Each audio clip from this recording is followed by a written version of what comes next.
let's get into our Detroit Tigers talk, and let's talk about this last series, a 4-game series in Chicago, where the Tigers split. And I told you in the preview, this is what they have to do. They need to be able to split. Anything less than a split would have been a failure, and winning a series would have been icing on the cake. So right in between that is a split of the series. And truthfully, leading into this series, they were on a 4-game win streak, having swept the Guardians at home, and then they won the first 2 games. So we ended up with our longest win streak of 2022, and the boys were playing great baseball. In fact, in our first 2 games, we saw very good bounce backs from 2 of our younger pitchers. Bo Brisky went 6 1/3 innings, gave up 2 hits, no runs, and had 4 Ks. The Tigers won that game 2-1.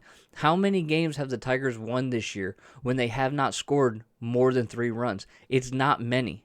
It's probably not even double digits. But they did. They won 2-1. Javi Baez hit a home run in Game 1. We're going to talk about Javi and his antics a little bit later in the show. But that set the tone for the series. Then the Tigers come out. They go down. Tarek Skubal gives up a 2-run bomb. Absolute missile to left field off of the bat of Luis Robert. They go down 2-0. But the Tigers come back and scratch and claw and dig their way out of that deficit and ultimately win the game 7-5.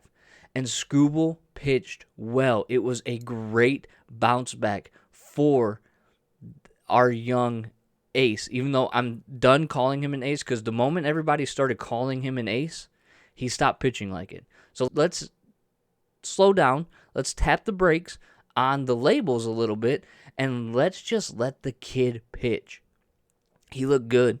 He did a great job getting deeper into the game and letting the bullpen do what it's designed to do. And then we got to Game 3 on Saturday, which didn't start well. We're down 6-0 after 2 innings. Garrett Hill was making his second start in the major leagues. His first start, we know, was historically good. But he struggled in the first 2 innings. Now, he has been optioned down to AAA. They recalled Drew Carlton, specifically with the doubleheader that is later today. But we have to give Garrett Hill a little bit of props here, because he was at 56 pitches through 2 innings. 56 pitches. Now, on average, if you want a non-stressful inning, pitchers are looking anywhere between 12 to 15 pitches per inning. That's a good pitch count. He blew that out of the water in the first 2 innings. 56 pitches. But yet still got through 5. Still battled, settled in, and actually held them down. He had given up 6 runs, so let's not overstate the case. But he settled in and did not allow them to add to the deficit. But what is lost in this streak-breaking loss is the offense was quiet.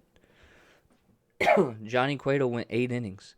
Johnny Cueto was Johnny Cueto of old. He was fantastic. Nearly unhittable. And the Tigers didn't do much but scrape out a couple of singles. It took till, I think, the 4th or 5th inning for us to even get a guy on second base into scoring position. And then Sunday, Javi Baez hits a first-inning home run with some antics. We're going to talk about it. And the Tigers are winning 2-0. Then the score's 2-1. And Drew Hutchinson pitched well. Went 6 innings. Alex Lane comes in, shuts the door, 2-1. And then in the 8th inning, he struggled. Michael Fulmer gets 2 outs. And then, pop out to left field, or pop up. I shouldn't say pop out because it was not an out, but a pop up to left field that you could tell right off the bat Grossman was having problems with. Now listen, I'm not going to bag on Grossman. My man has gone years without making an error. I'm not going to bag on him. But that cost us the game. Clearly cost us the game. Roberts on second base. They intentionally walk. Jose Abreu. Bring in Gregory Soto. And first pitch to A.J. Pollock. He hits a little nubber up the middle that just out of the reach of Jonathan Scope, who was in the shift. And we got a 3-2 ball game. They push across another run. Now it's 4-2. And the Tigers end up winning, or losing. I'm sorry, they end up losing 4-2. Coming out of Chicago with a 2-game split. They won 2, they lost 2. And they set their sights now as they travel to Kansas City. And they did what they needed to do against Chicago. They did exactly what they needed. They got a split. Yes, it would have been nice to win, but you can't win every game. They need to win every game from here on out, but they're not going to. So a split is good. Man on a mission, I'ma get it. You know I be on a what? Yeah.